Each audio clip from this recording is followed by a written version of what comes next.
Hello bachcho, let's see this question. The question says when two magnetic moments are compared using equal distance method, the deflections produced are 45 degree and 30 degree. If the length of the magnets are in the ratio 1:2, the ratio of their pole strengths is.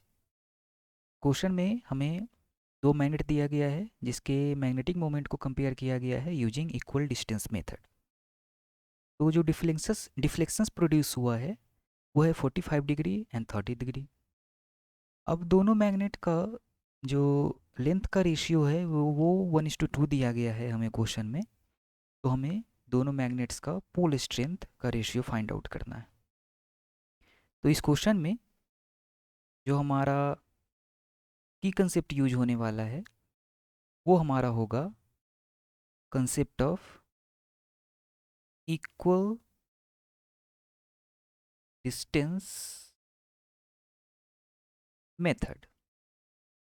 Equal distance method इसका use करते हैं हम compare the magnetic moments of magnets. तो इसमें क्या करते हैं, ये एक मैग्नेटिक कंपास से इक्वल डिस्टेंस पर हम दोनों मैग्नेट्स को रखते हैं और कंपास में हम डिफ्लेक्शंस जो प्रोड्यूस हो रहा है मैग्नेट्स को रखने के कारण वो हम कैलकुलेट करते हैं और उसके सहायता से उसके हेल्प से हम दोनों मैग्नेट्स का मैग्नेटिक मोमेंट कंपेयर करते हैं।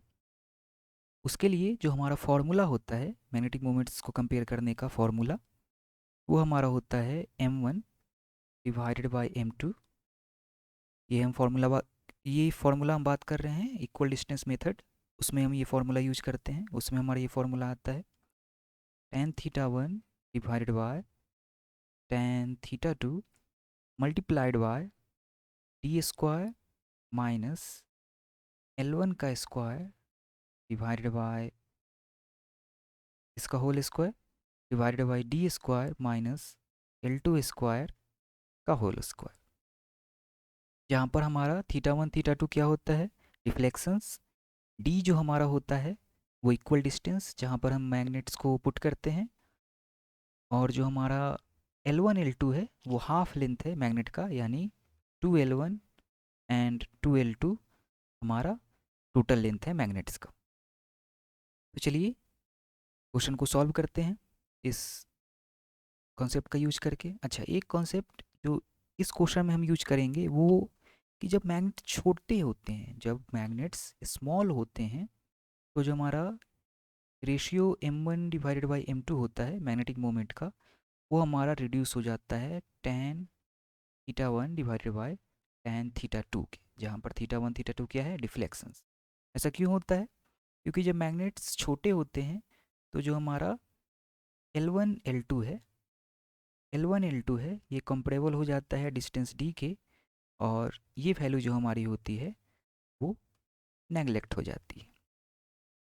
तो हम अपने क्वेश्चन में यूज करेंगे इस फॉर्मूले का यूज करेंगे m1 divided by m2 equal to tan θ1 divided by tan θ2। चलिए इसका यूज करते हैं। और हम क्या यूज करेंगे क्वेश्चन में, और हम यूज करेंगे फॉर्मूला ऑफ मैग्नेटिक मोमेंट। क्या होता है मैग्नेटिक मोमेंट का formula? m is equal to pole strength multiplied by l, जहाँ पर l क्या है? l है total length of the magnet. अगर अगर हम पिछले डिस्कशन से कंपेयर करें तो जो हमारा l होगा वो 2l के इक्वल है। तो फर्स्ट मैग्नेट के लिए m1 ये क्या हो जाएगा, ये हो जाएगा m1 मल्टीप्लाइड बाय l1, और m2 क्या हो जाएगा, m2 हमारा हो जाएगा m2 मल्टीप्लाइड बाय l2, जहाँ पर m1 और m2 क्या है पोल स्ट्रेंथ से